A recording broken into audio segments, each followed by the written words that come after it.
Our top story tonight, some going down in November. Wars, spending. There has got to be something big a-brewing. They're using geese to guard prisons in Brazil. Does Biden know what Mexico policies. is? Would you scare Joe Biden? What are we laughing at? I think Billy Mays was real. I'm a world-class skeptic. I don't know anything about Hunter Biden. I don't know who's big into cocaine and laptops. Why is that our problem? Complete, absolute incompetence. Like, who funds the news? It's a freaking inside job, man. That the entire world's a stage and everything's fake.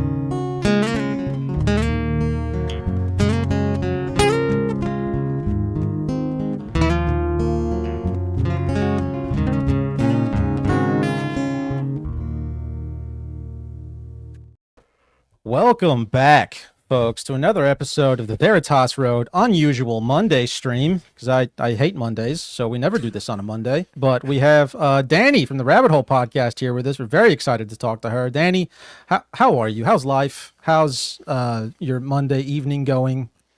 All that. Mondays are like the best day for me because I have so many other Are things they? going on.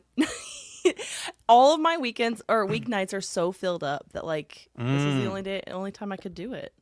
That tracks. That tracks. So Yeah. instead of you having a nice peaceful evening, we're taking it up and making it more difficult. And I'm sorry about that. I don't think podcasting is hard, so no. Oh, see, I find If it I very wasn't difficult. talking to you, I would just be painting by number. Painting I can't by paint by not number, so I have to paint within the lines. I get that. I can't even do that. So I find that honestly kind of, I don't know, encouraging, impressive, I guess. I find it impressive. My husband says it's cruel and yeah. unusual punishment. I've never understood people who like paint with mandala. Is it like a mandala, whatever? It's not the effect, but it's the, you guys know what I'm talking about? No. No? Okay. Well, that being said, folks, we're live tonight. Go check out the Patreon if you ever get a chance. It's 33% off right now. That will be 33% off until March 1st. So go check it out. Go check out all of the socials. YouTube, Twitter. What am I missing, John? We're going to be talking with Jules from Grey Pills in like a week and a half on February 28th. Yeah. And I think that Touch Me Tuesdays. We do Touch Me Tuesdays every Tuesday at 7 p.m. where we talk about the things that touch me this week, and hopefully we'll touch you too. You should not call it that. I know. Yeah, I've gotten a lot of Terrible flack for name. that. I'm like, no, I don't want to be a part of Touch Me Tuesdays. I'm going to pass. I'm glad this is a Monday. Yes, we would never have somebody on and surprise them with that name. I would hate to Like, do hey, that. you want to come on for Touch Me Tuesday? Be like, I'm good. I don't know. Yeah, we've held off having guests for that. I feel like that's... Yeah. I may have been a little intoxicated when we came up with that name, and now I don't think there's any changing it now. I mean, Yeah. We do it every week, so. yeah, it's a weekly unfortunate. thing now. Yeah. For better or worse. Yeah. It's a recurring problem, I guess, is the best way to say that. Yeah, but it's a good thing for it's cultural commentary. So I think It is. kind of It's- fits yeah. a little bit. It's just me bitching for an hour and a half is what it is. Honestly, that's You said it's 90% things of that it. touch you, which means that Yeah. like nice things, like kind things, Sometimes. things Often that it's just piss you off. yes, all of the above. Like we've had the odd tender moment, where I talk about I don't know, like a mother gently caressing a fawn in a field, but most of it's maybe finding occult symbolism in news stories, complaining about whatever Pam Bondi's up to. You should call it Current Events Tuesday. That's a much nicer name. Yeah. That might help actually. That might be the catalyst to get us to clean up the show at this point. Because if I don't know, if any of my family ever sees this, I'll never talk to them again, which might be a positive actually. I might look into forcibly presenting them with it. I don't know how else to say that. So yeah, Touch Me Tuesdays every Tuesday at 7. And I think that's it for us. Dani, where can all the people find you? Well, you have it on the bottom of the screen. It says. Oh, well done, All the John. places. I didn't even notice that. Yeah. I don't even have to say it. Thank goodness, because I don't know Fair where to enough. find me. My podcast, I do know this. Okay. My podcast comes out on Wednesday and Nice. sometimes on Monday. Because if I have a guest, then I'll put out an episode on Monday. But if I don't have a guest, then no Monday episode. Then you just get a Wednesday episode. I get that. So, yeah, that's it. That's all I got. It's Heard. on Okay. I don't know. The Rabbit Hole Pod. podcasts, wherever you can find podcasts, wherever you can find YouTubes and Rumbles. That's where it's at. All the places where they put the shows. Although I did get a notification from TikTok today. They're about to ban my account. Well done. What was their bullshit reason this time? I've been really, really good about playing the TikTok algorithm. So that's kind of like, I put really nice things out there on TikTok. I'm not trying to get banned. I want to keep putting things on TikTok. That way more people Right. find me. And then, I talked about how the CIA is training pedophiles and they got really mad about that. So, one feel like time. One pedophile comment and they brand you for life. Bunch of dicks. Yeah. Well, maybe they should stop. Yeah. I'm a not going to novel stop idea. talking about it, so they should stop doing it. I like that. I support that. I think that's a good strategy for how to live your life, actually. Yeah. Yeah. They should stop being pedophiles. Quote from the show. We'll put that on the wall back here. Yeah, do it. I like that. I like that a lot. First thing I wanted to mention, I typically am not, this is going to be very hypocritical, am not a fan of like shows in this space. And I was telling John this before we got started. I'm already so bad at time management. Like I don't have time to sit here and watch people like me bullshit for like 20 minutes, about whatever. And so that's why I'm such a big fan of like your show, especially because it's literally just the stuff. It's you giving me the stuff. And it's so much like, I just love it. It's so direct. It's so clean. You cut out all the fat. Like it's easily, maybe it might be like, it's up there. It's top show. Big fan.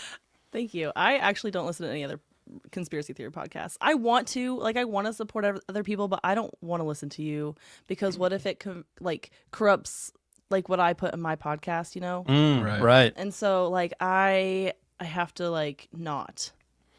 I get that.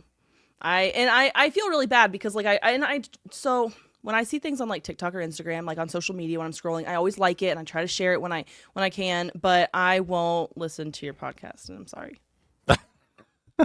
I like that. I like that a lot, actually. Yeah, I'm a fan. It's funny that you called it direct because I get called that a lot. People are like, Dani is very direct. I'm like, am I mean? And I mean, don't, whatever. I hear people who are direct, I've had people ask me that on a number of occasions who just tend to be just honest. And I think part of the problem is like the social commentary on honesty is really retarded at this point. It's this whole idea that you have to like spend time navigating all of these like social concepts that we're supposed to dance around. And I don't have time for that. Nobody has time for that. It's ridiculous. It's completely ridiculous. And it skews what I'm trying to tell you. Right. Yeah. If you ask me, do I look fat in this dress? I'm going to tell you yes or no. You look like a cow. Yeah. You just tell them that, right? Yeah. I don't have a lot of friends because of it. It's okay. It's perfectly fine. Honesty is good for honesty and sometimes losing friends, but it's okay. Yeah. The real ones stick around. They do, and that's the thing. The real people will find you at a minimum. At a minimum, I feel like the real people will find you. So true. Yeah. Mm-hmm. So true. So I had a couple of that directness. Correct me if I'm wrong. You were in the military once upon a time before you got into back in the day. Back in the day. So I'm curious. I've met a lot of people who have like been ex-military and have like similar viewpoints as yours, but you're out here talking about it, and that, from what I've seen, is super strange. I've met a lot of people who were like hardcore nationalists after being in the service, and a lot of people who just don't want to like talk about anything related to reality, honestly, after a little while. But I'm curious as to like what your process of like, I guess, waking up was, having that kind of a background, because it's an odd combination, like seeing somebody who does what you do with a past like you have. Does that make sense? Does that track? Yeah, no, it makes sense. So I would say I grew up a conspiracy theorist. I grew up in a house where you question everything and everything's like not what it seems. So like I was 7 when 9/11 happened. And from the get-go, my dad was like, do you see how this building is falling? Do you see those plumes? That's not a plane crash. That's a controlled demolition. from like 7 That's years awesome. old. So like when you grow up in a house where like everything's a little messed up, like you just think that everything's a little messed up. And so when Yeah. I was in the military, like I don't want to say like my head was in the stand. I was dealing with so many other things while I was in that like I didn't really keep up with conspiracy theories. And so all the things that kind of happened in that time frame, I was kind of just like not aware of them because I wasn't paying attention. And then but my mom always told me like you would be really good for the radio. Not that like I have a face for radio, but like I have a voice for radio, that I would do really well like speaking and having a radio station. And I was like that's awesome. So then it's like 2020. I'm trying to figure out like I have to do something with my life. I got out of the Navy 2 years ago. I got to figure it out. And I was like, what if I just start a podcast? Radio station, like radio, that's out. That's Podcasts dead, are yeah. super in. I was like, I got to start a podcast. So I started a podcast. It was not this podcast. It was a different podcast. And it did well. I think like it was a really good learning experience. Like we learned a lot. I learned a lot about myself, but just like life got in the way and I kept wanting to be lazy. And that really sucked. And I knew that if I stopped being lazy and if I just did the work, because I really liked true crime podcasts that when they explain the story the way I explain the conspiracies, right? They explain the story from start to finish. They explain all the possible suspects and then like and what happened to the people, and that's it. Like you don't have to know anything about this true crime story to jump in and listen to it. I was Right. like, that's what I want to do, but conspiracy theories, because every middle-aged female has a true crime podcast. I'm not doing that again.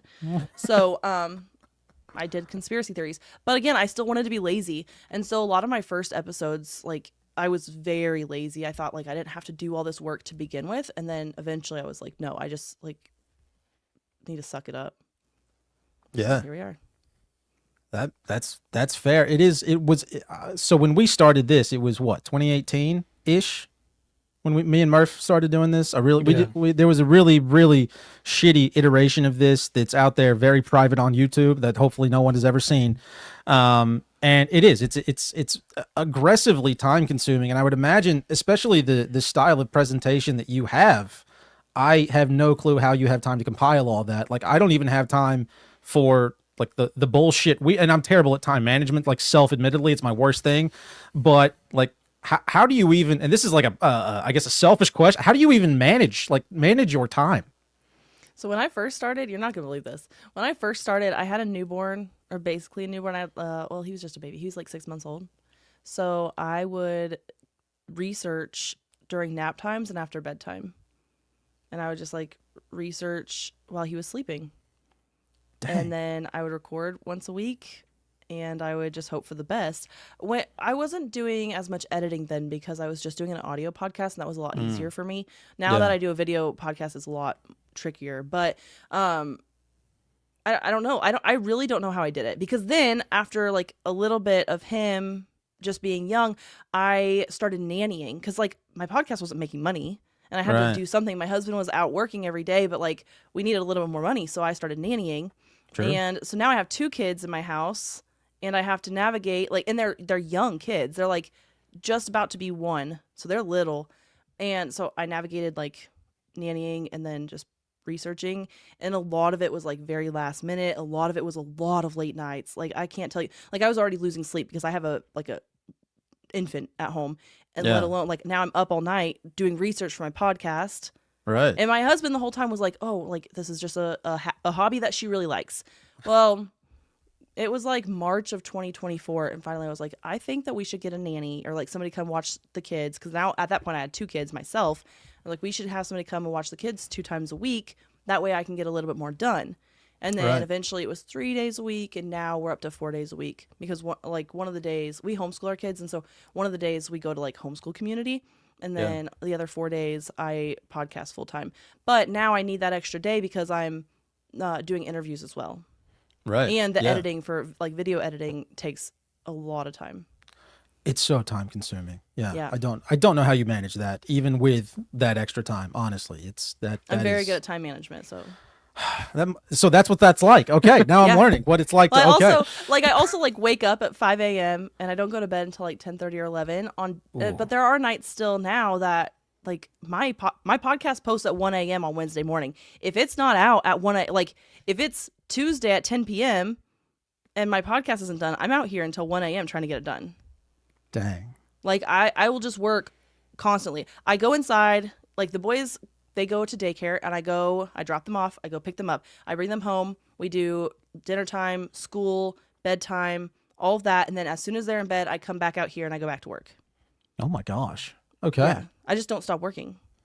Ever, it sounds like. No. Because, I mean, Yeah, no, I mean, and I love that. Yeah, no, I love that. And I think that needs to be more like what regular life is like. And I guess, like, that's one of the things that having a corporate job, like, it does, people who do things that they enjoy, real work, have so much more energy than the sad middle-aged people that I work with who essentially appear to be working towards their own death every passing day, at a corporate job. And so it's encouraging to see somebody legitimately doing something that like gives them energy, that gives them, a purpose.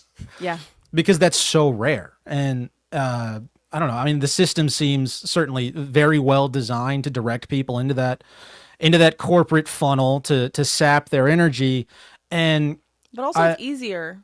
I think that's what people don't talk about, because like I don't get a consistent paycheck. If I don't put in the work, I don't get paid. Right. Like, I don't get paid time off. If my kid is sick tomorrow and my podcast is not out for Wednesday, I'm going to be with him all day long while he's sick. My husband's going to come home. We're going to tag out, and I'm going to come out here and work until midnight or 1 a.m. trying to get that podcast out, because I don't get that time off, and I don't get to like just not put it out because how many people are waiting to listen to it. Yeah. Yeah. So like, but also there was a time, I mean, for a year and a half, 2 years, I wasn't being paid for this. I was just doing all the work with none of the reward. Right. So like it's easier to go to a corporate job, I think, because when you want to leave, you leave the job there. You don't own it. Yeah. Right. Yeah, that is the nice thing about that is I refuse to take work home with me. I am a bad corporate employee. Very bad corporate employee, but they keep me around because other employees are worse, I guess. I don't really know. But they continue to employ me, which is nice. So growing up in a family so you grew up in a family that was weird, essentially, like strange, not mainstream. It sounds like. Do what? It was normal to me. I mean, yeah, that makes sense. That makes sense. Was that like was that difficult, like from a social perspective? I didn't know. Yes, but I didn't realize it. Does that make sense? Like I would go and I would like say things at school, and people would be like, What are you talking about? And I was like, yeah, isn't this a normal conversation you're all having? And like people would make fun of me. This is perfect. I love that I did not know in school that I was being made fun of behind my back. I had no idea. I didn't know until after I graduated and I moved on already that people were making fun of me the whole time. I had no idea. It was awesome, because had I known, I would have been so self-conscious. But I didn't know, so it was great.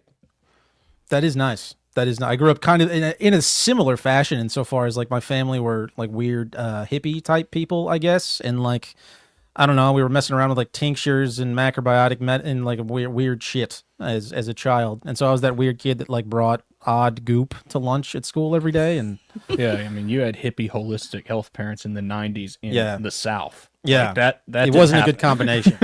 It was the swift hand of judgment showed itself very quickly. At school, it showed itself very quickly. So like going from that and then into the military and then kind of being awake that whole time, which is just, I can't even understand what it would have been like growing up with that kind of perspective. Because like when when 9/11 happened, I think I was 8, and for me it was this like big, it was what everybody said it was, right? It was the world falling apart. It was this very strange falling of 2 buildings that planes flew into. It was very odd. And like, I guess I didn't get that upset about it personally, because I was like, I don't know any of these people. I guess they're dead, but so are a lot of other people. It doesn't really bother me. I was kind of an asshole even today, John. I'm sorry.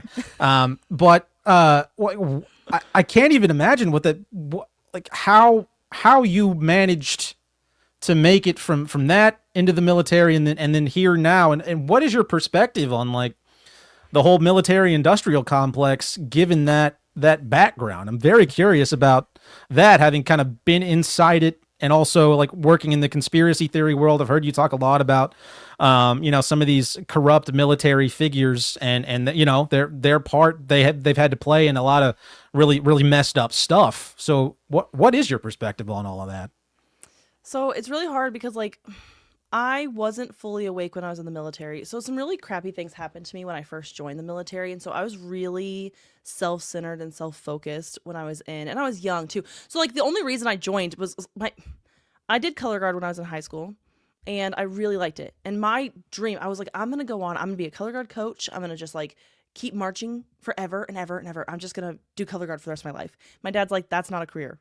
And I was like, it is a career because my coach does it. like Right. in my mind, I was like, somebody's doing it because he is here coaching us on how to do this. Like somebody's doing it. So Right. like I had this big, massive dream that like, that's what I'm going to do. And my dad was like, absolutely not. You're not doing that. So I had to like come to terms, like I have to do something after high school and it can't be this. So I don't want to say he bullied me. He convinced me in an aggressive way that I need to stop doing color guard. But it happened so aggressively that I was like, I need to stop now, being like the end of my junior year, going into my senior year. So I didn't even like do color guard my senior year, which made it really tricky because then I didn't have any friends because all my friends were still in, like, it was weird. Right. So I was like, okay, but I have to do something and I'm not going to keep going to school. Like, this sucks. Yeah. So the Air Force came to the school and I was like, I'm joining the Air Force. So I called my mom and dad. I was like, hey, I'm joining the Air Force. They're like, okay, cool, let's do it. No questions. They didn't bat an Wow. eye. They're like, let's go. So like that weekend we were at the recruiter's office. The Air Force didn't show up. Not the Army. The Army wasn't even in that building. The Navy was very smart. They were like, hey, are you waiting for the Air Force? You could wait on these really comfy couches that we have in our office. Oh, so nice of them. Genius. And I was like, okay, cool. Sounds good. And we go and they're like, so why do you want to join the Air Force? They start striking up a conversation. They're like, well, did you know the Navy's the only branch that can guarantee your job before you go in? And I was like, no, I didn't know that. So now I'm joining the Navy. But I said, whoa. I do not ever, ever, ever want to go on a ship. And they're like, deal. You don't have to. And I was like, this seems too good to be true. And then I never went on a gosh. ship, so it was perfect. Because I did Wow. not want to. I never wanted to. I did fly over my sister. My sister was on the Nimitz, and I flew above her.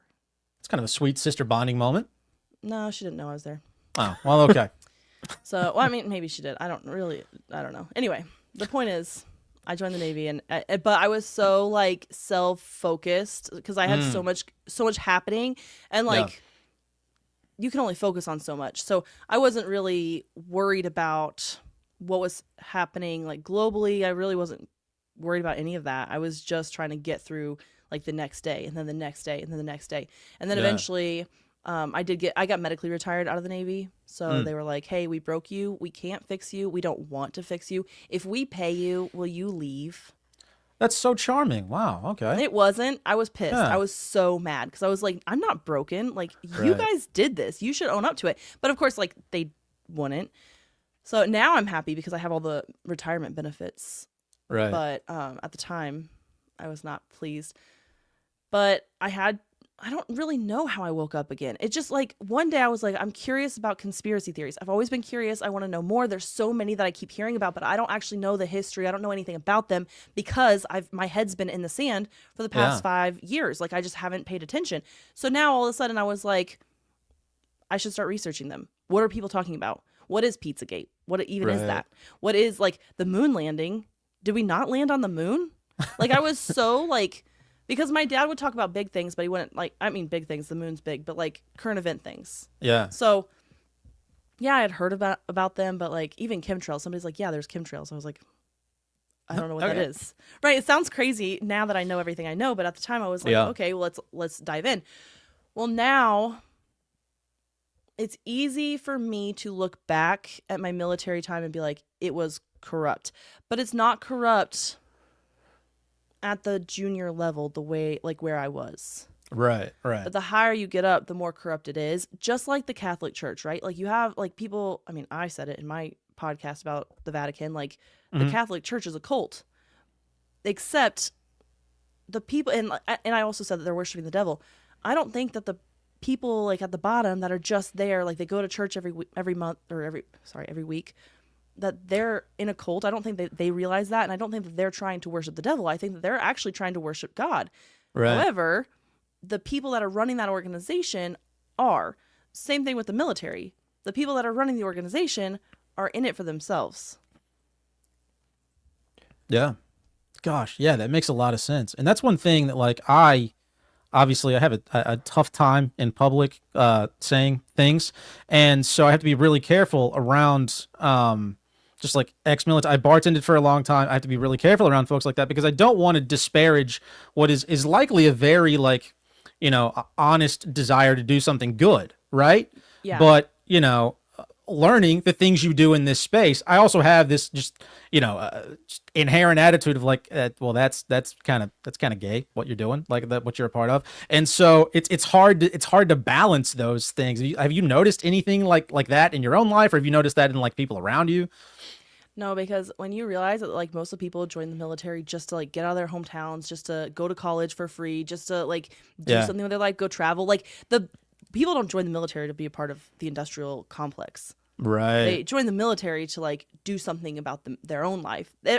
Everybody's inherently selfish, right? Like you're not joining to be a part of this, like to be a cog in a machine. You're joining because what they can do for you. And some people are, I'm not trying to say like nobody, like there are some people that watched or played Call of Duty, watched all the war movies. And they're like, I'm going to war. And you're like, I'm going to go be an American. Calm down, Rambo. Like, you got it. But like most people at the base level, they're just trying to do what's best for their own lives. Yeah. So like to me, I'm like, you guys, they don't know. Right. Or they do, and they don't care. Yeah, you have kind of a firsthand experience of almost the explanation of how they accomplish everything. Yeah, that's what I was. Because yeah, it's like exactly. people always ask, well, it's like how, like too many people would have to like be in on it for like this thing to get done. The moon landing is a great example. That's one of like the most like normie responses. It's like too many people would have to be in on it for them to fake it. But you're like, you see how they compartmentalize. Yeah. In every organization, you see how they compartmentalize and how they just kind of, have siphoned people off into just their little pockets doing their thing. Yeah. And they can, you can't connect it to the bigger picture. Oh, that's a great point, John. Yeah. And it reminds me of, I don't know if you've ever read Ender's Game, either of y'all, but like that whole book is about just severe compartmentalization to the point that this kid like erases essentially an entire race of people and has no idea. And right.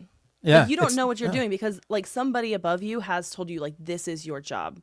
And like, that's what you do. You just like, you don't know like the big picture, right? Like you're just doing your job and you're not even necessarily compartmentalizing for yourself. And maybe you are a little bit, but like, most of us, and even then, like the people that know more, we did surveillance and reconnaissance in the Navy. So, and we like flew around on EP3s, which is like, it's like a modified P3, but it's all top secret. So there's like stuff that we're doing on the plane.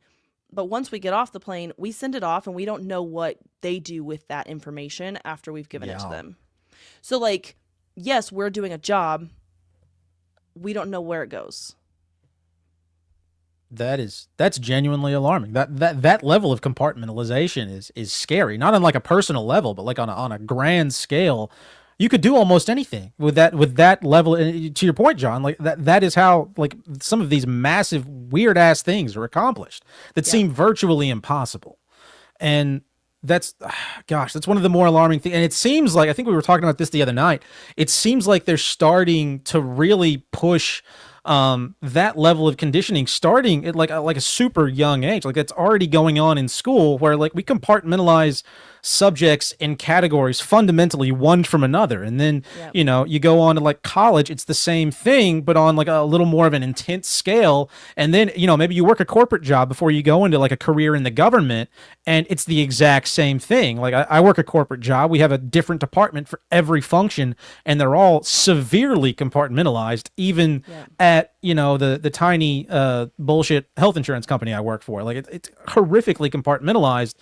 And it makes it normal. Like it just seems like a normal thing. Right. So then you talk about the moon landing and they're like, how did they accomplish this? Too many people would have to know that it's fake. But no, those people that are in that like control room, they also think we landed on the moon. Right. They don't realize there's like 7 people probably that could put together the moon landing in some studio somewhere and make it work. Yeah. You don't have to have that many people. You just have to convince everybody to do their job little by little to build up what is going to be the final product. They don't even know that they're a part of it. And that's where I get really kind of like back and forth when I'm doing conspiracies, because I'm like, what if this person knew everything the whole time? And I'm like, they might not have. Like, they might not have known anything about it. Right. So like we talk about Jeffrey Epstein and we're like, how did they not know? We're like, well, there's probably people that worked for Jeffrey Epstein and actually had no idea what he was doing. Yeah. And I'm not trying to like make it okay what happened at all, because like if anyone's pissed off, it's me. But like, yeah, they might not have known. Right. Yeah. I mean, he ran obviously a very good front for a long time. Surely there were people who worked for him or adjacent to him that had no clue. And while we're on the subject, we can't let this opportunity pass us up. Why do you think, and you too, John, why do you think that like the people who are implicated in all of this shit that's coming out, why are they releasing it? Like, that's one of the weird logical fallacies that I've had to address with just like normies I talk to. I'm like, let's take a minute and think about the fact that the people who these are talking about are the ones giving it to you. Can you even fathom why they would want to do that? And that seems to make people kind of just open their mouths and drool for a second. But I'm curious as to y'all's opinion on what, you know, what's the purpose behind that? Do you want to go first? Do you want me to go first? Please. I think it's 2 parts. They're expendable and they're showing you their power. So some of the people that they're like Diddy, right? Everyone's like, oh, Diddy got it. I'm like, no, Diddy fucked up. Yeah. And they threw him to the wolves. Or they needed to, the buck stops here. Like, it was Diddy the whole time, put it all on somebody and they got rid of him, right? Like, they threw him out. It's still happening. They're just like, this is the person we're willing to give you. Like Prince Andrew. Prince Andrew's never going to be king. He's just some prince in the royal family. They're like, we don't really need this guy. Throw him out, right? Put it all on him. That way we protect William. We protect Charles. We protect the people that are going to be king, because they still need to have like a really stellar reputation. Prince Andrew, forget that guy. Throw him out, right? Like, put it on him. The other people that were like, you're in power and like, we can't do anything about it. They're like, exactly. What are you going to do? I think we start a revolution, but I'm just being dramatic. I mean, that seems like a good move. It worked once. It could work again. Yeah, allegedly. Allegedly, yeah. You have to caveat that. Yeah. I have started to think that they are intentionally trying to wake people up. Okay, John, that's a strange thing to say. I think that that's what they're doing because I think that they are trying to tear down this constructed order that they have made. It seems more and more, and it's like if you start looking at like a little bit of the trends of how this has gone about, like the political order got kind of absolutely decimated when Trump came into office in 2016. Everybody who kind of thought it had like some sort of like legitimacy and respect, they don't anymore. Yeah, it's like that Shane Gillis bit where he's like, I didn't know you could just walk up here and tell the other, the other people to fuck off. Like, I didn't know you could do that. No one really respects it anymore. The same thing kind of happened in 2020 with the healthcare industry. It's like, it was terrible, but people respected it. Now they don't.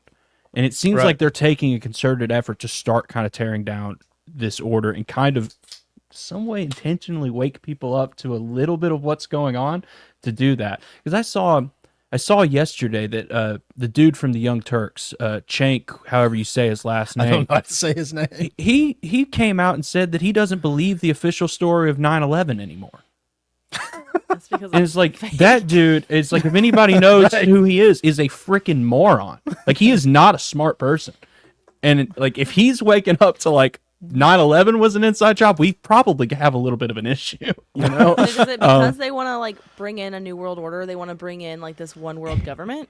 I think something Like to that effect is, it seems like we are in a transition period and there is some type of new societal order that's coming down the pipe. There's some type of, they want to reconstruct this in some way, shape, or form. Yeah. Not really sure how, but it seems like they've kind of done away with what they have set up. And it's almost because it's by nature, because it's like, the whole idea of like you go into like the financial system and the corporate system, like the idea of the American dream is gone in that system. Everybody kind of recognizes it. And if people don't have their faith in that, it can't sustain itself. So and that's kind of why I think, this Epstein thing is dropping when it has, because it's like they've given us too many golden apples already. Like in what I've seen, and I know you've probably done like a lot more of a deep dive research. I've seen that you've done like a multi-part series on your channel on this. Like it's like 6 parts. Yeah, so it's like they've kind of given us a lot that we already knew, and like they're kind of like telling you, and it seems a little bit too good to be true, I think it's just they're trying to distract us from something else. Right. Yeah. Well, and like to your point, Danny, like it's very obvious that all of the people, nothing's going to happen to the people implicated in it. Like it's it would be ridiculous to think there is. What a great way to kind of show off, right? Like, super great way to show off. Right. Like they can just, I don't know. I think that it's strategic. I could see what you're saying, John. Like I could see that they're trying to destroy what is current. That way they can roll in the next thing. But I don't think it's like a good thing. I think that we should not be at all. really worried Not at all. about what the next thing is they're trying to roll in. Not at all. Because if our system as we know it is already this corrupt, Right. Yeah. what are they going to do next? Right. Oh yeah, it's terrifying, especially that in conjunction with this whole with the how imminent like all this disclosure stuff appears to be. Plus we add in like the board of peace and all that nonsense. Like it's a little. I'm uncomfortable. That's the nice way to say that. I'm wildly uncomfortable. Yeah. If you're not uncomfortable, you're not paying attention.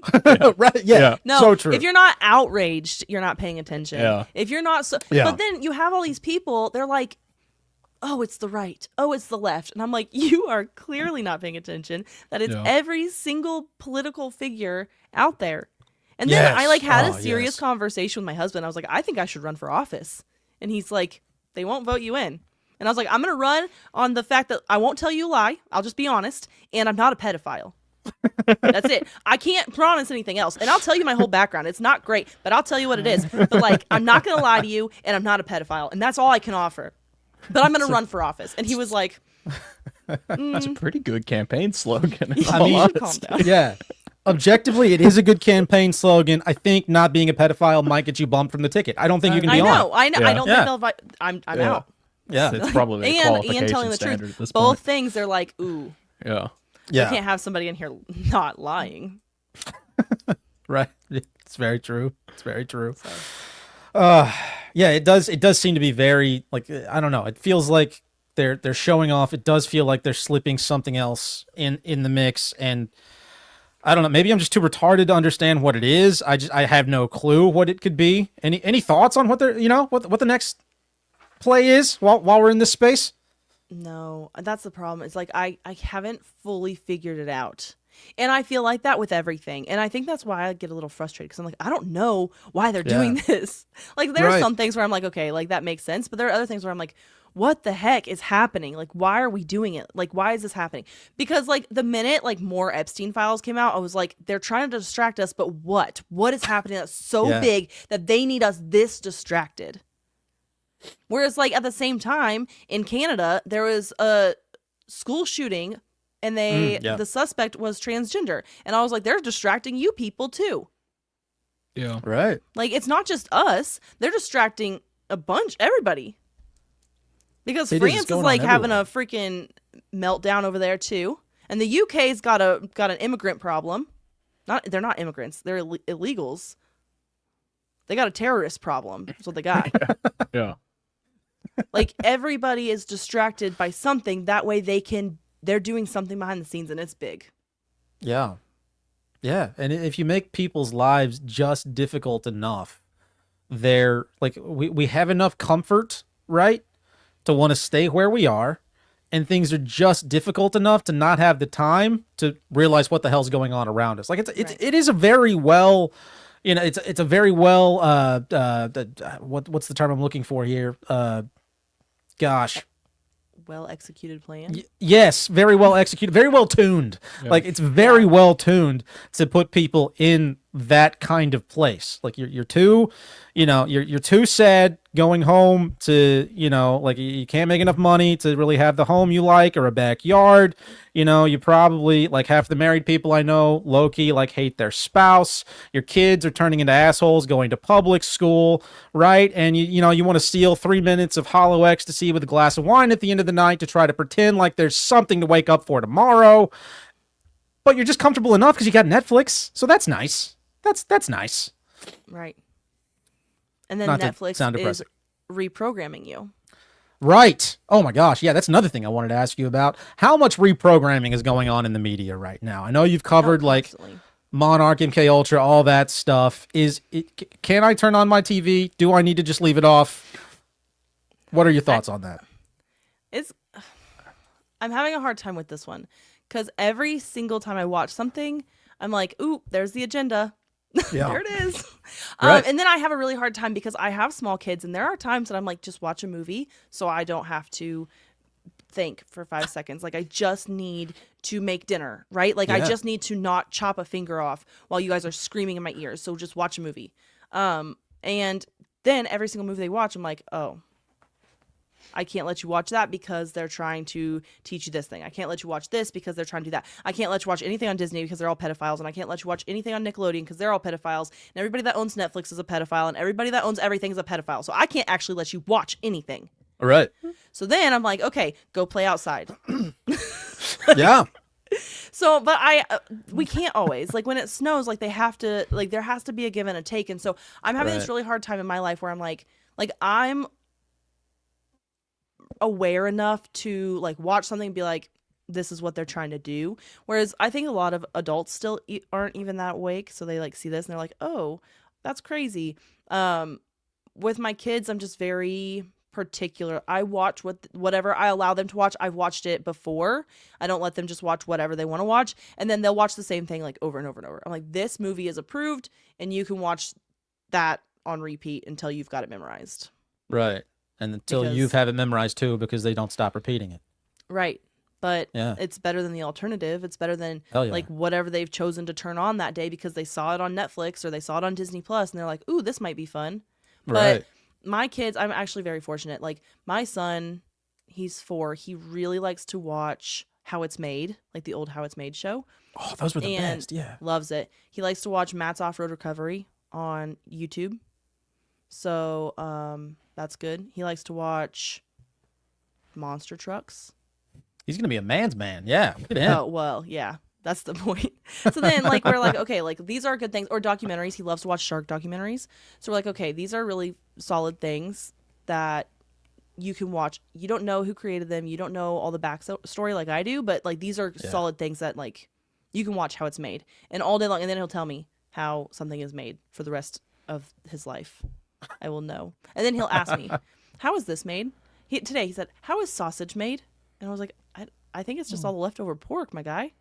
And he's like, Right. oh, can we watch a video on how sausage is made? And I was like, yeah, sure, let's do it. So I don't know. It's hard. That's awesome. I love that. I love that. Like, especially parents who are willing to entertain all of those questions. Like, that is a good thing to have. That's awesome. I absolutely love that. I'm curious, how potent do you think a lot of that programming is in the media? Like, how obviously there's a scale, right? Not everything is, like watching The Manchurian Candidate on repeat or whatever, but how potent do you think, your average, like, is it all just super intense programming or what thoughts? I think it's getting worse. I don't know. It's hard to know because I'm living now and I'm not living in the 80s or the 90s. Like, when I go back and watch those shows, I don't see it as much. But is it because Right. it's not there, or is it because I'm not recognizing it? You know what I'm saying? Like, I don't know because I don't know what was really prevalent at that time. Right. So, like, anything that comes out now, I'm like, okay, I see what's happening. But anything that comes out, like, before I was aware of the world, it's really hard for me to figure that out. I guess not really hard. Really hard's relative. It depends on the movie. Sure. I'm watching like The Breakfast Club, which I've never seen that, but like as an example, I'm watching Breakfast Club. Like I don't know what they're trying to get across versus like what they would be trying to get across now if they recreated it. Right. You know, That's a good point. That's a really good point. I know, at least like for me, when I watch some of those older shows, the one thing that I really pick up on in ones that just aren't like overtly culty is just the slow degradation of like the family unit and family values over the decades. Yeah. And it's really slow. Like we start out with, which I've been telling on myself here. I don't think I've ever seen Andy Griffith like in my life. Because my parents had like 4 channels. We lived in the middle of a town. We were not Amish, but we had like 4 channels in the late 90s. I don't know how we pulled it off, but so I've never seen Andy Griffith, but we go from like that, right, to, you know, some of the more like progressive for the time things, like hell, I don't even know. But then now, you know, then we have Friends and like the advent of like a lot of just like, you know, everybody's having sex with each other.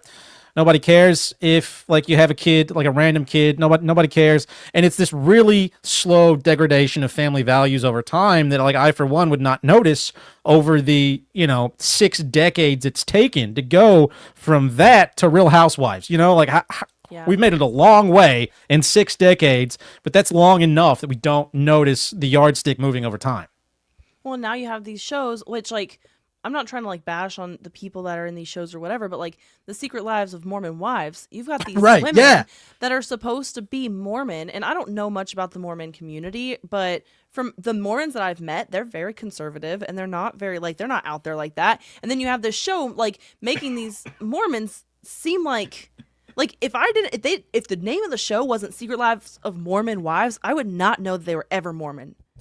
Right. Because of like the way that they present themselves and the way that they're just like screwing each other's husbands. They're not screwing each other's husbands, but they're screwing other people's husbands. They're screwing other people. Like they're doing all these crazy things. They have all these parties and they're sober the whole time because they're Mormon and they're not drinking alcohol. And I'm like, They're what the- sober? Yeah. You did not know that? I didn't. I just All of assumed us. if they're blowing everyone, they're gonna be drinking. Like I just assumed. Nope. Not drinking. That's Sodas. wild. They're drinking their sodas. Ah, But they do High on the get Coca-Cola. ketamine drips or not, like I don't know, infusions or whatever. Oh I don't my know. Like, gosh. I don't understand the rules of being a Mormon, I guess, right. because I'm not one. But I just think like, but even in like Paw Patrol, right? So my son's super into Paw Patrol, my younger son, and you've got like the leader of the Paw Patrol. This is so funny. His name is Chase. He's a German Shepherd, and Right. he is like the cop dog. Each dog has like a role, and his role is like the cop dog.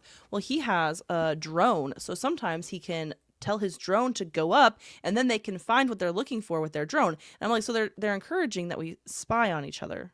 Right. Like, I don't know. We could go down the Paw Patrol all day long, but he asks me questions or he tries to tell me about Paw Patrol, and I'm like, yeah. So how come Mayor Humdinger is always bad and Mayor Goodway is always good? And he's like, I don't know. And I was like, yeah, go back and watch some more Paw Patrol and come back to answer my questions. We're learning conspiracy lesson from Paw Patrol. I love that. No, he's learning how to question things. Oh. That's amazing. How come Mayor Humdinger has cats but they don't talk, but Mayor Goodway has dogs and they do talk? Ooh, that's You know, like I'm just trying to like yeah. think about some things. Right. Like you want to talk about Paw Patrol, let's do it, my guy. But like let's ask some questions about it. And that's so much more along the lines of the way, honestly, like the way people used to teach like their children or teach other people. Like that is essentially the Socratic method applied to a 3-year-old or however old he is. Like that is what that is. And people pass on that all day long. And I think that's part of the reason, probably, if I had to guess, why one of the bigger reasons why we have just generation after generation of people who have no clue how to even begin to question the mainstream narratives. It started with this slow like degradation of the family unit, and past that, like we're farming everything off. Like I love to hear that your kids are homeschooled. We're farming everything off to the government. You're asking, you're quite literally asking an organization full of pedophiles, liars, and murderers to educate your child. Well, and I have done a lot of research. I've talked to a lot of people. I've heard horror stories of like there will be teachers that sell off the foster kids in their classes to pedophiles or to like human trafficking rings because the parents, like the foster parents, will just assume that they ran away. They won't ask any questions. Right. They just like move on. So like you have this like pedophile ring, but it has infiltrated, and I'm not saying every teacher's like this. I definitely do not believe that at all. But it does infiltrate all the way to the bottom in some cases. But then you start to look at everything. I just covered Kanakuk. Kanakuk is a Christian summer camp in Branson, Missouri that is one of the like premier summer camps. Like anybody that has money that's a Christian is sending their kids to Kanakuk. And they're sexually abusing your children. And then they're blaming it on your children. They're saying, oh, that kid, he was just gay, so he can't be here because this is a Christian camp. And they kick him out. But he wasn't gay. You assaulted him. He threatened to tell on you. You called him gay, called his parents, and told him to go home. Like, it's infiltrating everything. And when people don't realize that, they're like, oh, the world's safe. I'm like, the world is not safe. The world's more dangerous than it's ever been. Yeah. Now it's everybody's a predator. Gosh, how do you think we got to that point? Like, all of these, what should ideally be or have been like bastions of something wholesome, right? Because you see it a lot in religious organizations. Pick your favorite. Like, how did we make it to a point where those are often some of the worst places in a freaking summer camp? Like, that's so messed up. You don't question them. You don't question them because they are Christian or they're Catholic or they're Mormon or they're insert religious entity, right? They are who they say they are, except when they're not. You trust your kids with them because of the title that they have been given, whether it's earned or not, you don't know. A lot of the times a Christian or like any religious entity will try to cover it up because they don't want that bad mark on them, which happened with Kanakuk, but happens the Boy Scouts of America, happens with the Catholic Church, happens all over the place, right? Like they'll cover it up because they're like, we don't want to be known or be affiliated with this. But then when it does come out, it's way worse than it was because you didn't nip it in the butt. You didn't show the world that you are not going to allow this. You just let it keep happening. Right? But then also like kids will come back from a religious summer camp and they're going to be changed a little bit, especially like I can only speak from like a Christian perspective because that's what I identify as. But like, if you go there and you find like a deeper love for Christ, like you're going to come back changed. Yeah. But if you come back changed, then it's not because you found a deeper love for Christ, but rather because other things happened to you while you were there, your parents won't know the difference. Oh, that's heavy. And one of the reasons I find that so desperately heavy is because I went to several of those growing up, because I grew up in like this, painfully conservative, like pseudo religious environment. To me, it seems like your options are engaging in what we just had a talk about, like the 501c3 church system and a lot of that a couple of days ago. Yeah. And, my concern, and, maybe you can speak to this a little bit, and then is even if you are changed, like what are you allowing to change you in those instances? Because from my perspective, a lot of these like large scale religious organizations are, if they're not slowly turning into something satanic, that they're certainly thinking about heading that way, in the way that they've been co-opted by these evil government entities. Like they're essentially corporations working for themselves and the government. And so, yeah, your kid's going to come back changed, and maybe they didn't get, raped or sexually abused or whatever, but like what are they allowing to change them? And it's one of those weird areas where like the more because I kind of worked away from the faith aspect of things for a long time, getting into like the truth community, because I was tired of all the bullshit, right? And one of the things I've noticed, like getting into this world, is everything does point back, as far as I'm concerned, and I'd be interested to hear your thoughts on this. Everything does kind of point back towards towards Christianity, towards the Creator, towards Yahweh, towards Jesus. Like it all kind of comes back that direction if you spend enough time looking at it. But a lot of these organizations have been co-opted to become so twisted on their head from what they ideally should be. And so even if your kid does go off to summer camp and come back changed, is that because they genuinely, found a new love, a new passion for the Creator? Or is it because they've been just a little bit co-opted by something that's not him, be it another, another spiritual entity that's kind of present in that place, be it an egregore, which I still don't understand what the hell those are, or something of that nature, and maybe that's a cynical point of view, but that's the kind of thing I'm starting to wonder. Sorry, it was a long rant, but I'm curious about your thoughts on that. So I think it's multifaceted. So I think that this is going to get me in a lot of trouble. I think that a lot of the mega churches and even a lot of these summer camps are kind of run almost like cults. Yeah. Where sure. they're almost like brainwashing, and whether it's for the good or for the bad, that's really hard for me to say. I do think that the devil's really at work where God is trying, where people are trying to put God first. Does that make sense? So in churches, you see a lot of evil happening in churches, and it's because I think that the devil is really at work there.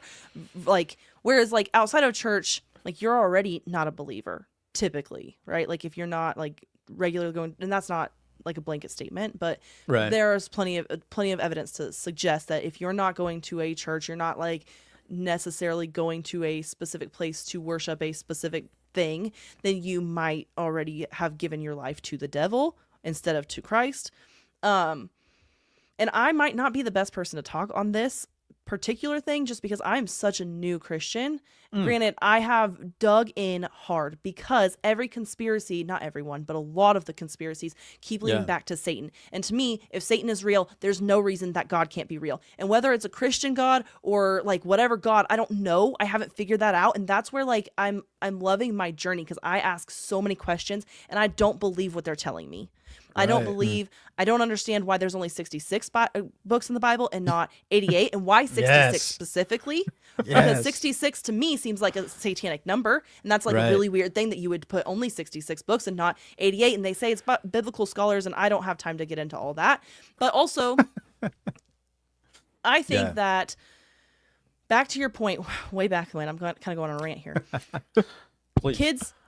When kids go to camp, whether it's Christian or just a regular summer camp, assuming that they went, they had a great time, it was all kosher, everything's good, and then they come home, they're going to be different regardless. Right. Because kids are very impressionable. Very impressionable. So when you go off and you come back, something's changed. You had this fun time. You had this little bit of independence away from your parents. You made new friends. You encountered the world just in a different way a little bit, and so you're going to change. They love that. They love that idea. That's where you get this programming, which is happening in summer camps, this monarch programming. That's where, because you're going to come back again, changed. The sexual abuse goes right along with that. The fact that a lot of these camps they have ties back to the government. That's where you have you have got a problem. Right. You've got ties back to the government in some sort of way because the government loves to put their fingers in everything. So I don't know if that answered any of the questions. I kind of went crazy there for a second. No, that was great. That was great. So I am curious about that journey. You said you're relatively new to the whole idea of Christianity, and its root was conspiracy, kind of digging into the conspiracy side of things. Can you touch on that a little bit more? Yeah. So I grew up in a household that my dad always told me, same dad that's the Twin Towers, that's controlled demolition. He said, and that's a missile going into the Pentagon. That's not an airplane. And I was like, all right, cool. Roger that, Dad. I believe you. That's amazing. I can't imagine having that conversation with my father. That's wild. Anytime I get down any rabbit hole, I call my dad. Talk to me about this. Talk to me about that. Tracks. And he's like, let's go. Let's do things. And we don't always see eye to eye, which is really fun. So sometimes we get to argue, and sometimes I just let him. I let him have his way, and I come back and I'm like, you're off base there. But so I grew up in a house where he was people look for God when they are lost, and we are not lost people. Are you a lost person? And I was like, no. And he's like, then you don't need God. And I was like, okay.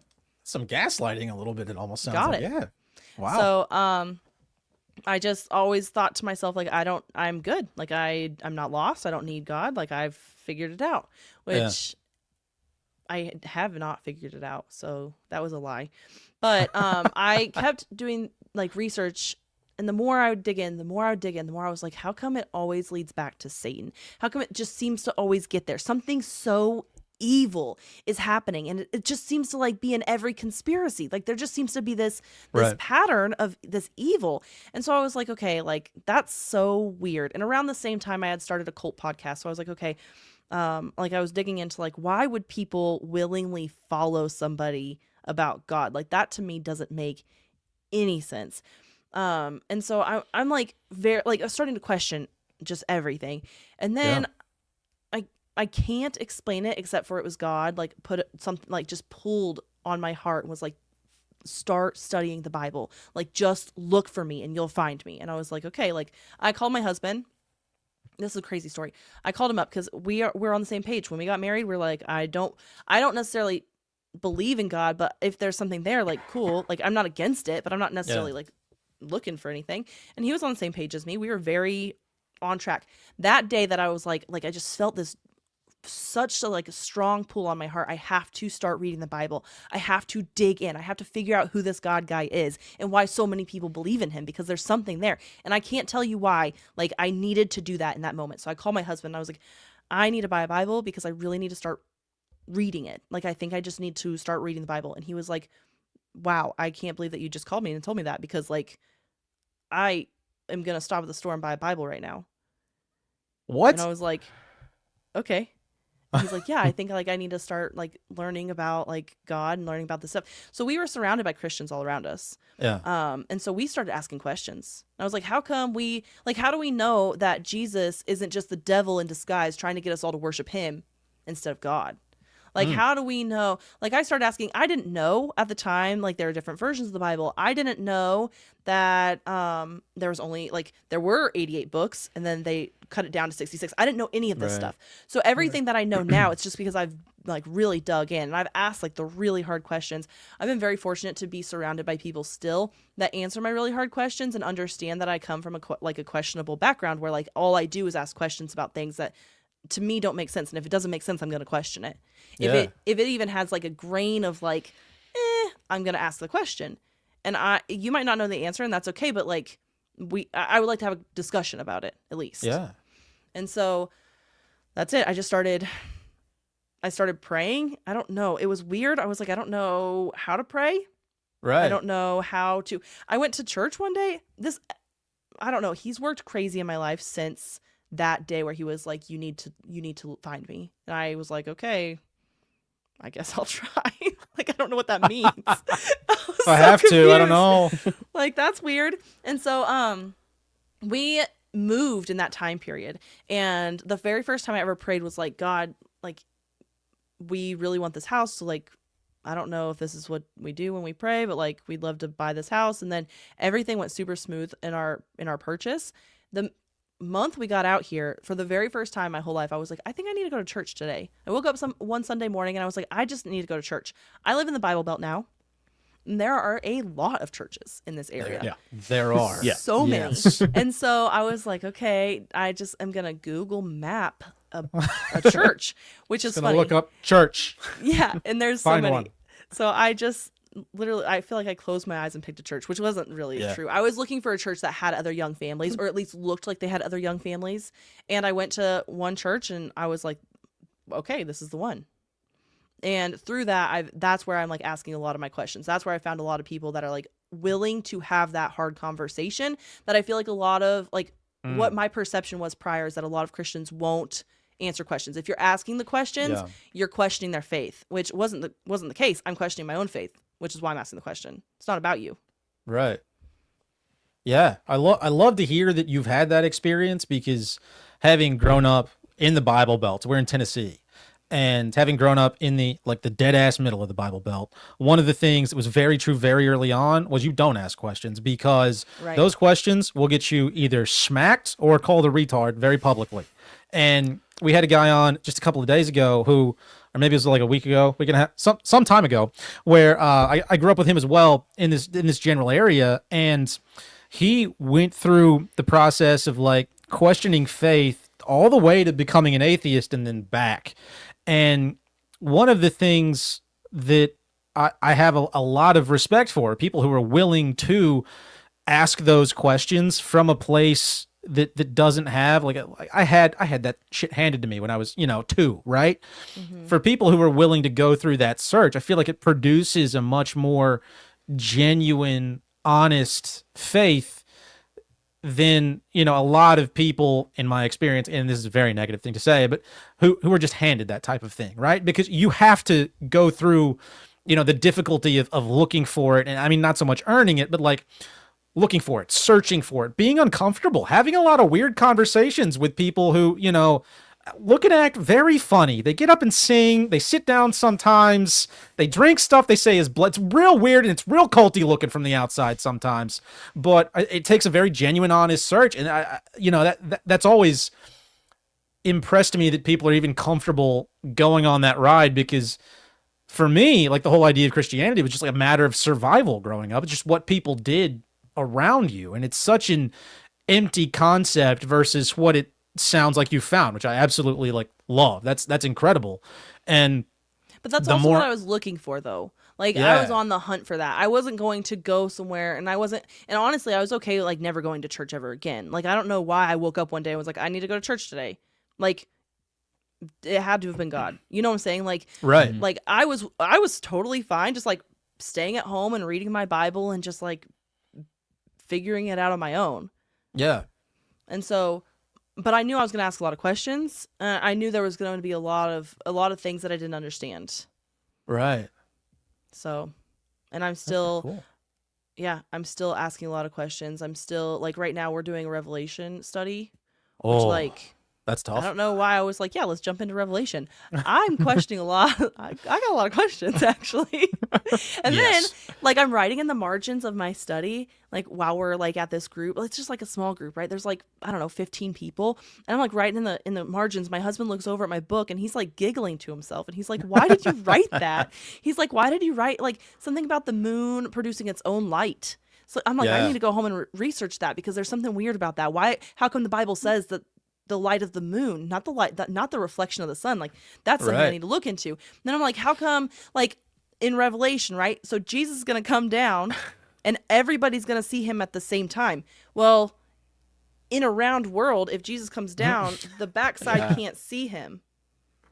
So is the earth flat?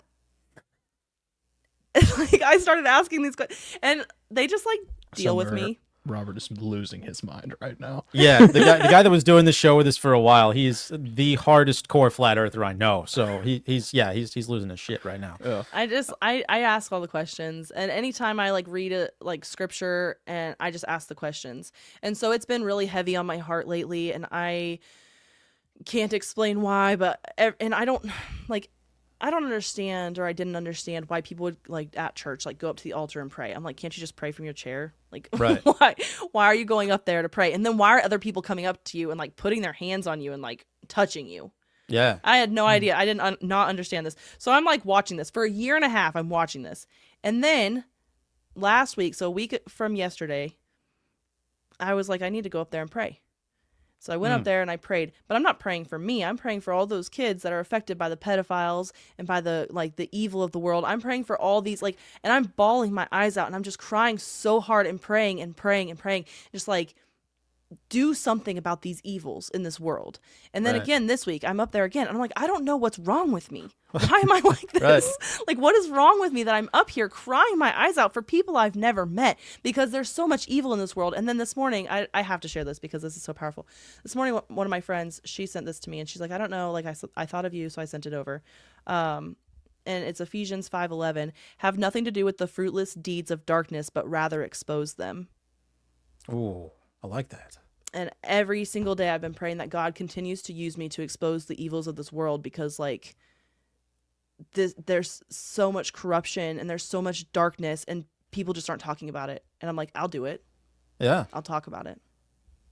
Yeah. Oh my gosh. And that's a scary thing to do. Like, I don't think a lot of people appreciate the kind of position you're putting yourself in, putting your face in front of people saying some of the things you say. Like the the backlash you will receive from that is not small.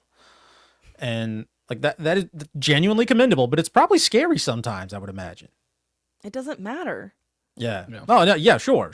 I'm not Right? debating 'Cause, that. like, no. Like at the end of the day, like, okay, I'm uncomfortable. And like Right. I'm putting myself out there to like say some hard things, and people are going to people are going to have opinions about everything. People on the internet are ruthless. I don't read my comments.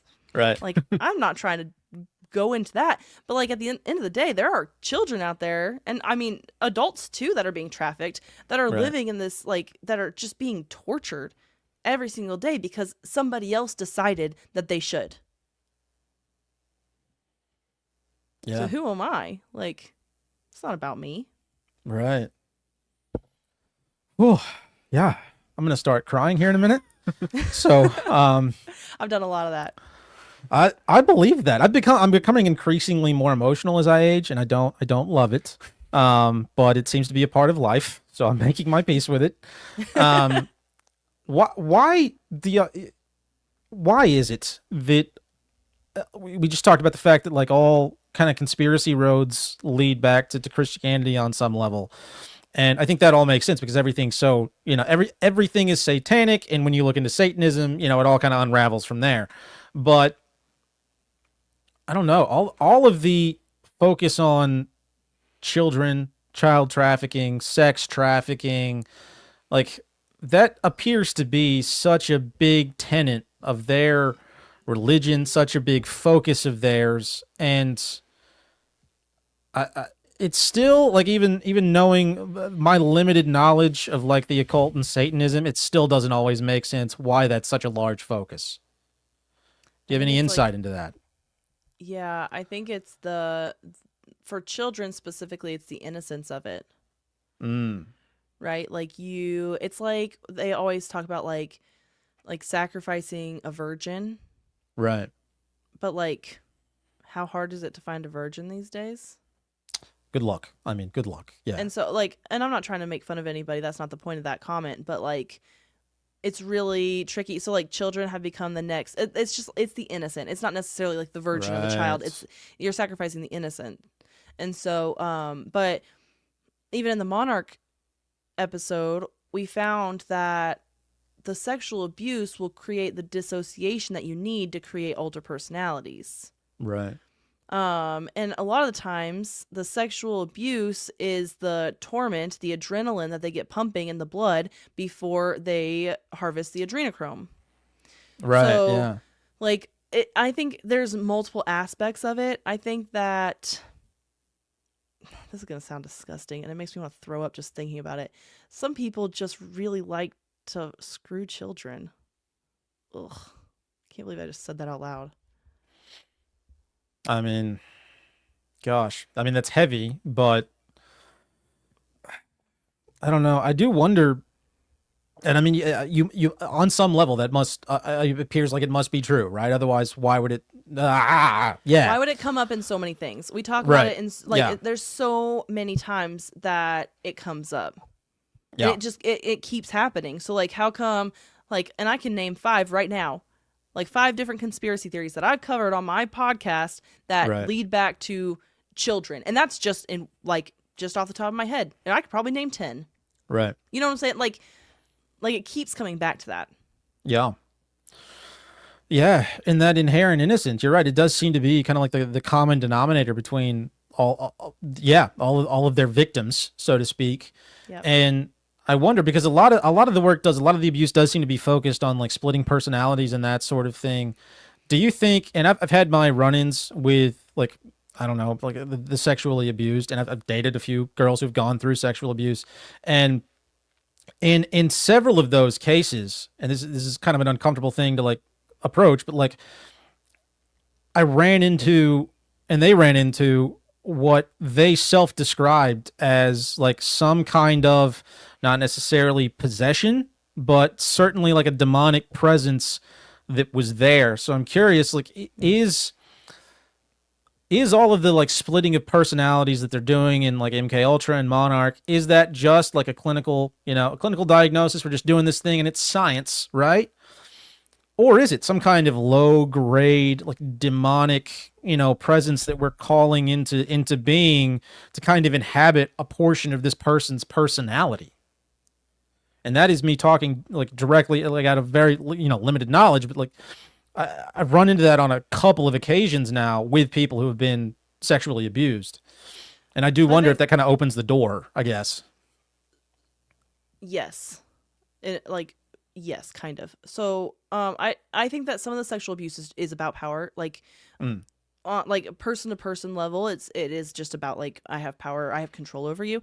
But in my Monarch research, I did find that they're doing these occult rituals when they're creating the alter personalities, and then they're not actually like, it's not always like fully programming. They're programming a demonic entity to attach to that alter personality.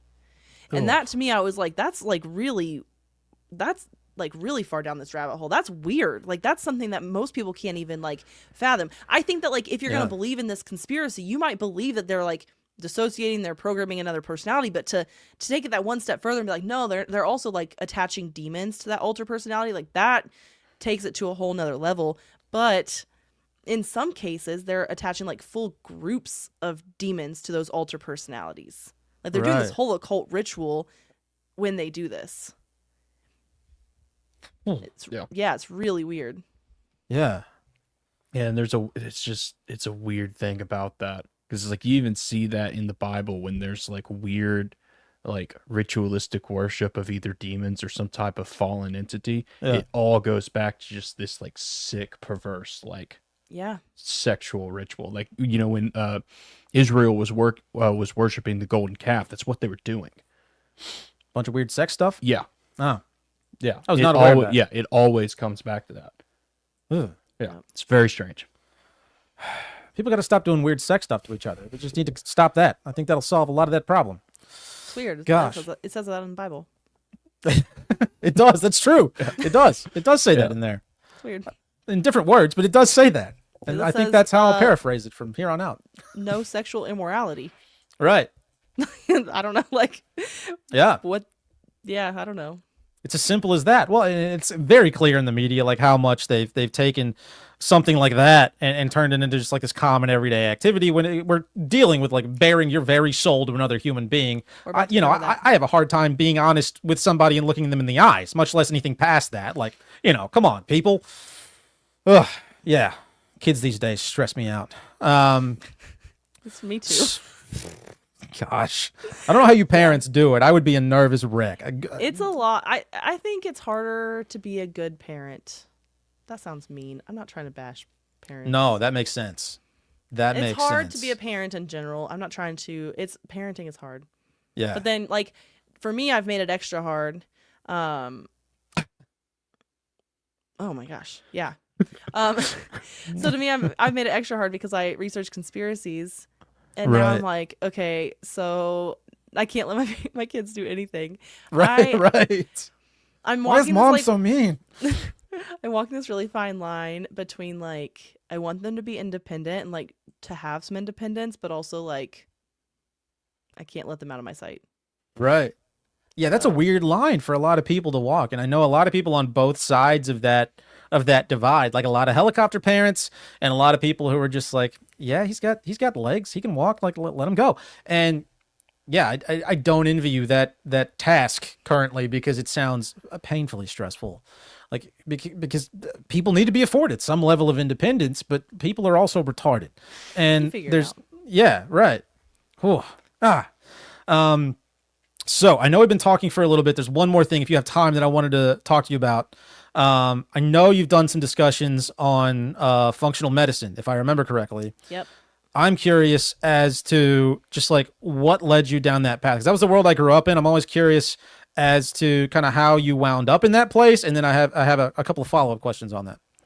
So I am trying to walk this fine line right now in my podcast, like not having too many functional medicine doctors on, because so I don't know, you guys have probably run into this too. Like once I have like one person on that's in like a certain genre, I get a bunch of emails. They're like, have this person on, have this person on. They're all the same genre, and I'm like, okay, like we need to have multiple guests on from different places.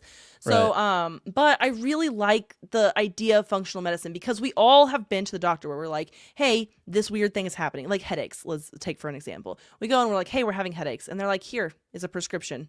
Take this. And you're like, there's no way to like, I don't know, stop the headaches. Like we're just going to cover it up. We're just going to like mask it. And they're like, yeah, like that's all we can do. And I'm like, okay. So I basically got sick of hearing like, I'm not going to find the root cause. I'm just going to make you sicker by giving you some sort of pill. And I don't want to have any sort of pill. Like I have all the side effects. I'm very like sensitive to that. And so to me, I needed something that was going to fix my problems without making them worse. Because now you're going to give me some headache medicine that's going to make me have stomach issues, and then I need a stomach medicine which is going to give me heart issues, and now I need a heart medicine, and ultimately I'm never going to be off this medication. Right. So we started just down this path of like, and I think COVID really helped. They're putting something in this weird vaccine. They're pushing it too hard. So let's look into that. And then it was like, okay, well, how come? And we had just had our first baby during COVID. So we're like, let's take him to the doctor, right? That's what you're supposed to do every 2 months for the first year of his life. And every time we go, we get 5 or 6 vaccines. And I was like, I'm not comfortable giving him that many vaccines. Like, I think that we should start to look into these vaccines. And then it went to the next thing. Like, so my second son was born. And he had chronic diaper rash, like chronic diaper rash. And I could not get rid of it to save my life. And they're like, well, are you putting diaper cream on him? I'm like, yeah. They're like, here is this hydrocortisone cream. Just put this steroid on him. Well, I'm basically putting steroids on his balls where he creates testosterone. I'm like, we're not worried about me putting steroid cream on his junk. And they're like, no, there's no like long-term issues with that. And I was like, ooh, I just don't want to even test that. Like, there's already an infertility epidemic in our country. Like, I'm not going to risk doing this. So then we switched him to raw milk. Oh, like that's a game changer. Yeah. Such a small thing. We're like, okay, like, and we moved. So in Colorado, we lived in Colorado. It was really, we were on a wait list for 2 years and we still did not get raw milk. And so when we moved, it was really easy. There's a lot of farms around where we're at now. And so we just like went down to the local farmer. We're like, hey man, can we buy some milk from you? And he's like, yeah, no problem. He milked it that day. It's still warm in the jar that he gives it to me in. Yes. I'm like, that's perfect. awesome. So I switched my son to raw milk. His diaper rash cleared up in 2 days. 2 days. He's never had a love to diaper rash hear that. issue since. And so I was like, okay, that was easy. So now let's look at like what is in our food, which I had already been like exploring our food and all this stuff that's on our food. So we kind of dug down that a little bit more. And I had taken my mother-in-law when my second son was born. I took her to the doctor with us for his 2-day checkup, right? He's born. We have to go right to the doctor the next day or whatever. Right. And they hand us this packet and they're like, here are the vaccines for the next visit. So I hand it to her and I was like, hey, if you're curious why we're not vaccinating, here are the vaccines. And she's Read like, those. she's looking through it because she was like, not going to tell me what to do. She's a very good mother-in-law, but she was very nervous about my choice. Right. And my husband's on my side. Like any choice that I've made, I have told him all the reasons why. I give him all the studies and he's like, yep, let's do it. So him and I are like just very connected. That is awesome. So I love hearing telling- that. That's rare. Yeah. Yeah, we have a fantastic relationship. So I'm telling my mother-in-law this. I'm like, we're not going to vaccinate. Here's the packet. So I hand it to her and she's looking through it. She's like, it's only 6 vaccines. And I was like, that's for the 2-month-old checkup. And then when we get there, they're going to hand us a new packet. And she's like, oh. And I was like, yeah, like we don't need to go through all of this. So I started reading, I started researching, I started doing all these things and realizing like there's so many things in the world that can cure you. You can heal your own body, which is what we're made to do. If you just like, and this is going to sound so cliche, if you ate right, if you ate not only right, but you ate food that's not poisoned, Right. food that actually has nutrients, because yeah, you can go to the store and buy a bell pepper and that bell pepper has like 1/3 of the nutrients that a bell pepper that I grew in my garden has, just because of the way that it was manufactured. Like the Right. seeds and the fertilizer and all the things, like it just is not grown the way that it should be grown. So you're not getting the same amount of nutrients that somebody from like a bell pepper from a garden is. And then it was like so simple. Well, now you need to move your body. And I'm not saying work out heavy all the time. Go on a freaking walk. Go outside right. and play with your kids. Like, don't you want to be able to play with your kids? And then, like, I started listening to podcasts. I started listening to Gary Brecka. We went down this whole, like sleeping. Yeah. Like, Oh, yeah. Like, getting a good night's sleep changes everything. You have, like, you heal. Your body is so much better. Grounding yourself. Like, it's such simple things that you don't really have to think about. So then I started going to a functional health doctor, and I was like, hey, these are the things that I'm experiencing. And she didn't prescribe me a bunch of pills. I mean, she did, kind of. She told me, take this supplement and take that supplement because you're low in these nutrients.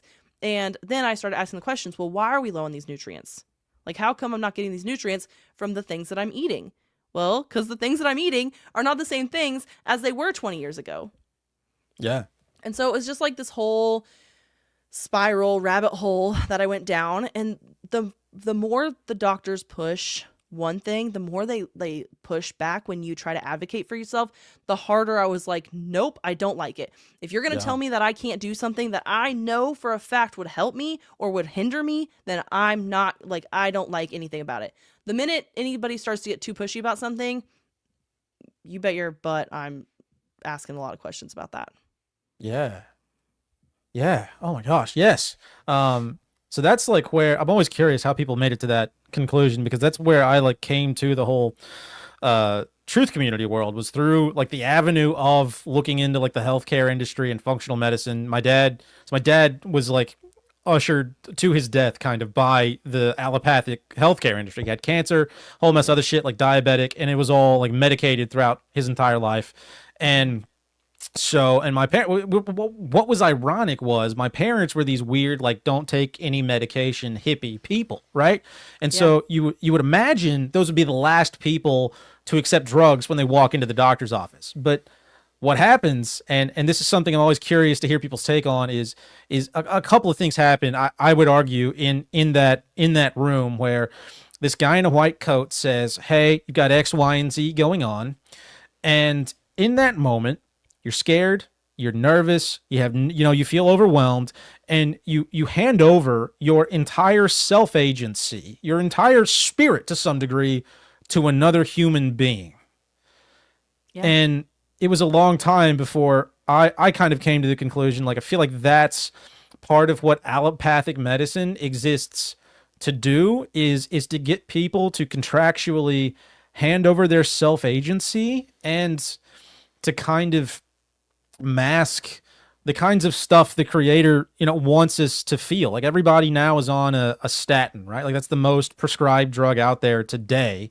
Yep. If for people who aren't aware of what those do, like, those decrease sex drive, they make you cold, they make you miserable, like, they make you not feel stuff that regular people should feel. And they're typically being prescribed to like men and women around like their late 30s, early 40s. Like, that's the first time a lot of people take a statin, and lo and behold, mom and dad get divorced, 5 years later. What the hell's that about? Maybe let's ask the question of like, what drugs are what's going on that makes them stop caring about each other? And so to me, it's in an effort to get people to contractually agree to handing themselves over, and also to kind of mask the stuff we're here to experience, the emotions we're here to have, the physical presence that we're meant to have when you can't feel your legs because you're on some medication, And so I'm always curious as to people's thoughts on that whole concept. I guess I didn't mean to wax so poetic. I'll say first, you're not handing your self-agency over to another human being. You're handing your self-agency to just a conglomeration of, I don't even understand what it is. Because it's like, we talked about this with Jules, and I think we talked about this kind of when we did our terrain theory app. It's like, it's not like, it's like the healthcare system, it's an entity in and of itself. Because it's like the doctors operating in it, they're not operating with agency. That's a good point. And like, that's a crazy thing that you're encountering. It's something in and of itself. Well, they make more money the sicker you are. Right. Yeah. And so, like, they thrive on you being sick, which is like the opposite of the reason we go to the doctor. We go to the doctor to get better, and they're making us sicker. And so, and like for me, for one, like I was in the military. The likelihood of me getting cancer is like really high. So Yeah. now knowing that, I'm like, okay, well, I need to do X, Y, and Z that I already know because like I already know that cancer loves sugar. So I need to like cut back on my sugar. I already know that cancer cannot thrive in an oxygen rich environment. So I can go to a hyperbolic chamber every so often and, you know, like really, I wish I could go more often, but like really inundate my body with like full oxygen. Like there's certain Right. things that I know because like if I get cancer, like I want to fight it on two fronts. I do think that some allopathic medicine would work, like if we could do a surgery or whatever. But also like there's things that I can do that's homeopathic that we can like figure out and move forward. But I don't necessarily believe that you can do it all. I'm not of the assumption that you can do it all one way or all the other. Sure. But I think Yeah. that you, as your own person, need to make that decision and stop leaving it up to the world to make that decision. And it's so easy because doctors, they're quick to know everything. Right. No. And I realized this with my children when I had both my boys. So I had my older boy all natural. We did it. We didn't do it at a birthing center. We did it in the hospital, but it was with midwives. So like I was in the like Wow. birthing pool. It was great. It was beautiful. And honestly, like it wasn't that bad. And there are so many women out there that hate me for that. I hated being pregnant. I would birth a child any day. It was not that bad. But with my second son, he was breech, so I had to have a C-section. They told me I could have him vaginally still, but Yeah. he would get stuck, and it was going to be this whole thing. And I wasn't going to risk his life, so I decided Yeah, let's just go ahead and do the C-section. Well, because of that, they had to hand me over to the OBs. The difference in the care, I'm still in the exact same hospital, the exact same birthing unit, the exact same mom-baby unit. The only difference is I was with the midwives, and then I was with the OBs, and the difference is so drastic. After I had my baby, they take me to like the mom baby unit, right? When I had my first son, they asked me all these questions. They're like, do you want to breastfeed? Do you know how? Do you want somebody to come in here and talk to you about it? Do you want this? Do you want that? They asked me all these. When I had my second son, who I went with the OB because I had a C-section, they came Right. in and they're like, this is what you're going to do. This is what we require for you to do. And I was like, oh, no, I'm opting out of that. And they're like, you can't opt out. And I was like, actually, I know that I can. Right. And then they get mad. I had a nurse come in and I was so drugged up and so dopey after having the C-section because they gave me medicine that she said I might push sedation if you need it. To me, I did not need it. I had like an epidural and a spinal because they were anyway, I don't know why, but they did both. And then she's like, if you need to just be sedated a little bit, like you just need to be calmed down, then I'll push that. And then I was like, wow, I'm really nauseous all of a sudden. She's like, oh, that's the sedation going in. And I was like, I don't need it. I'm fine. Like, I'm calm. I'm good. So I was Right. pissed. And then I was super dopey. So she comes in, the nurse. She's like, your son, I think he has low blood sugar. And I was like, okay, so let's do like a blood sugar test. She did it, Right. but she didn't wait for it to come back. She said, we are going to supplement with formula. And I said, no, I don't want to supplement with formula. Like I really need him to latch. I really need him to take the breast milk. It's the best way for him to get all the nutrients that he needs. He has to be on breast milk. And she Right. said, nope, we are supplementing. I said, well, did the blood sugar test come back? She said, no, not yet. I said, we can't wait. She said, no. She took my baby from me. Mind you, I still could not move after having my C-section. She takes him out of my arms. She goes in a corner behind me where I could not see him and starts to feed him. My mom, God. thank God for that woman. She was in the room with me and she was going to fight that nurse. Yeah. She's like, you give that baby back right now. Like we were going to go down, but you can see like the difference between like you have all these options with the midwives because they already know that you're coming in like wanting these options. With the Right. OBs, they're like, we'll tell you what you want. Gosh. crazy. The level of arrogance and just disrespect for humanity. Yeah. And I is- just had a baby. Like yeah. I can't move. I can't chase you to Yeah. get my baby back. Right. You're lucky I came to your hospital.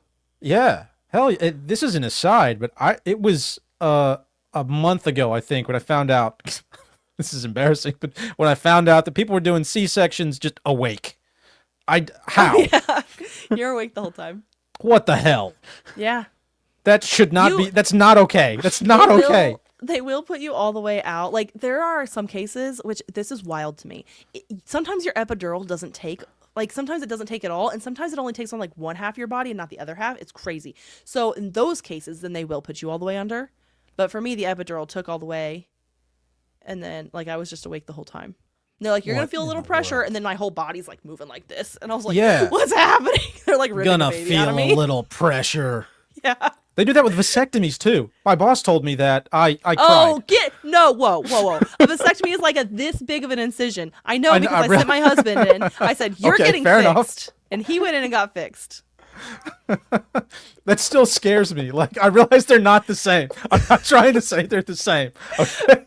Let me go on the record as a saying scar they're not the this same. big. And he gets like a little nick. What a man thing to say. That was probably the most man thing I've said today. And I'll own it. I'll own it. I have to be awake during my vasectomy. Oh, just That's no a one should bummer. be awake when they're being cut open. People should be asleep for that shit. But I wanted to meet my baby. And that is the only instance where it makes sense to me. But it's still that's terrifying. That's borderline psychopath behavior. It was terrifying. Oh, yeah. Kudos he to all watched you the whole moms. thing. My husband, he watched the Oh whole my thing. And he's like, gosh. they took your organs and they just like set them outside your body. And I'm like, what? Don't tell me anything. He's like, do you want to see? I'm going to take a picture. I was like, don't you dare take a picture No. of that. Like, I do not want to see. I will throw up. Like, Yes. I don't want to see any of it. He was very excited about it though. Yeah. He likes to see all that stuff. He's like, if I ever get a knee replacement, I hope they give me a mirror. And I'm Oh, like, it's yeah. why? My boss used to do that for a living. He was a surgery tech, and some of those pictures are wild. I mean, they're what you just see like just inside of a hip. Just looking inside no. of there. See, It's I don't want nuts. to see any of that. Me either. But I get shown whether I want to or not. Yeah, I'd opt out. Yeah. I'd opt out of being awake during surgery, but we don't always get what we want. That's actually the second surgery I was awake for.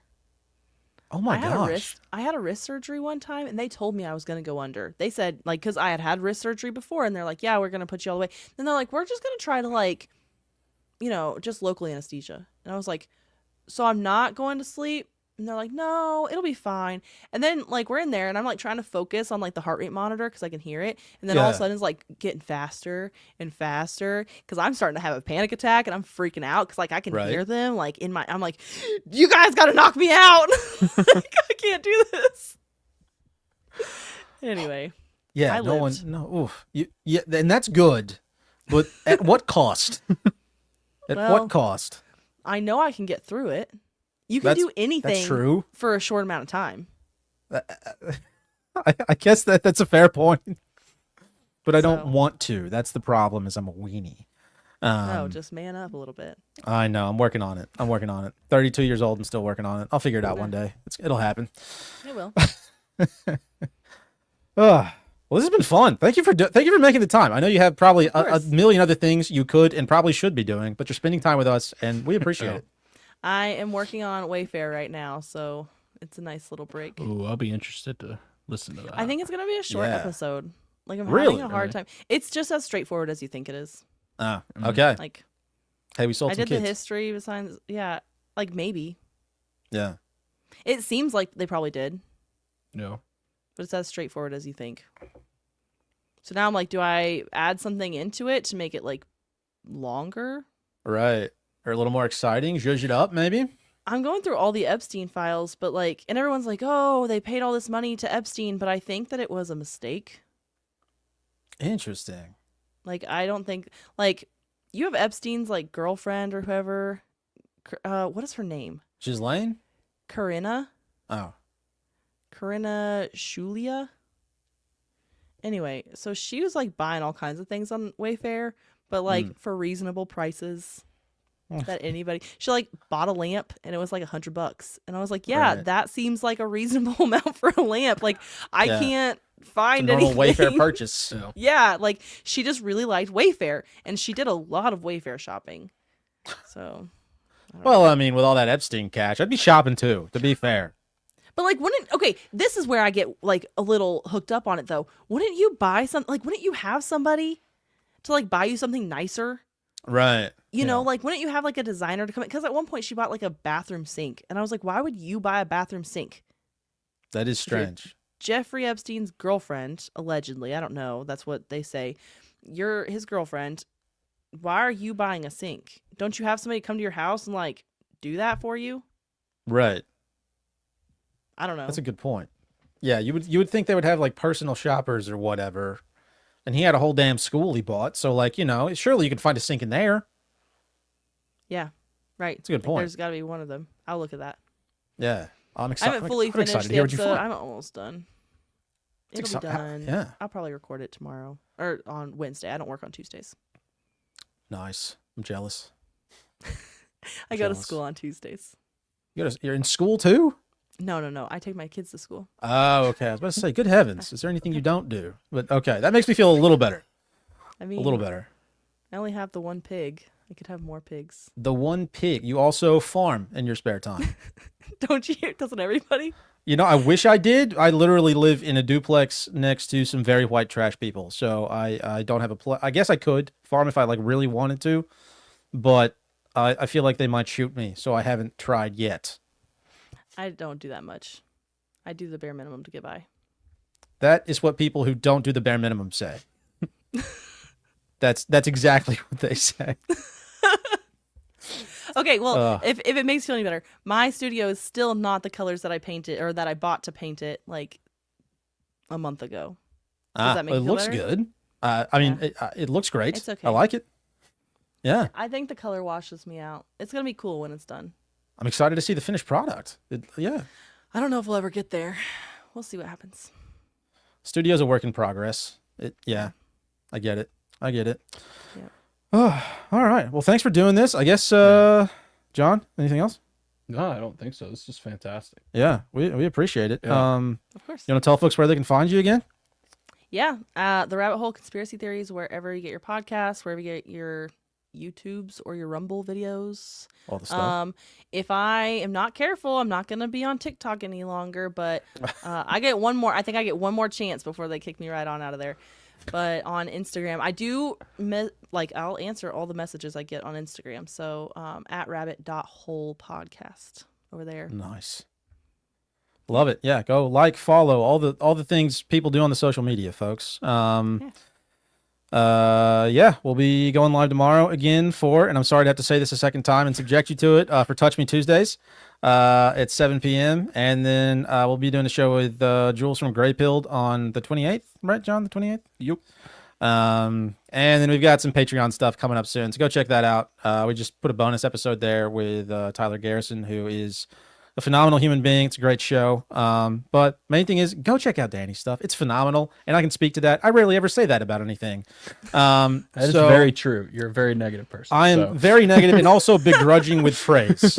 Yeah. So go check it out. It is super good. And if you don't want to waste time listening to a bunch of mumbo jump, like her show is really good. I can't say enough good stuff about it. So go check that out, folks. Thanks for listening. And thank you again, Dani. It's been fantastic. Of course.